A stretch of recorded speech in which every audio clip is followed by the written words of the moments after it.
সাত সকালে আসানসোলের মহিশিলা অঞ্চলে এক ব্যক্তির রক্তাক্ত মৃতদেহ ঘিরে চাঞ্চল্য ছড়ায় এলাকায়। নিহতের নাম নিরঞ্জন পাল।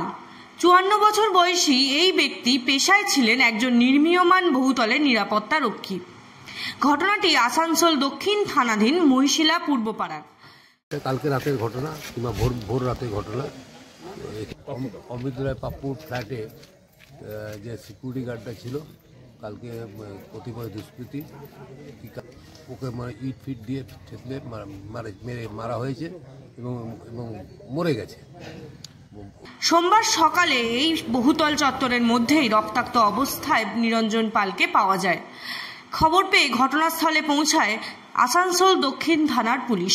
মৃতদেহ উদ্ধার করে ময়নাতদন্তের জন্য পাঠানো হয় আসানসোল জেলা হাসপাতালে। নিয়ে গেছে পোস্টমর্টমের জন্য, রিপোর্টটা দেবে। তো এটা গলায় আঘাত করে খুন করা হয়েছে বলে অভিযোগ মৃতের পরিবারের। আমার ভাই কোথায় কাজ, ফ্ল্যাটে কাজ করতো। কি শুনলে, কি জানলে, কি দেখলে? যে তো দেখলাম যে পড়ে আছে, খায়টা চৌকির মধ্যে শুয়ে আছে, এই তো দেখে এলাম পুরো ব্লাড মুখের মধ্যে ভর্তি একদম। আমার তো মনে হচ্ছে লোকেই মেরেছে ওকে, এছাড়া আর কি হবে। এটা ফ্ল্যাটটা কি লোক বসবাস করতো না নতুন ফ্ল্যাট বানাচ্ছিল?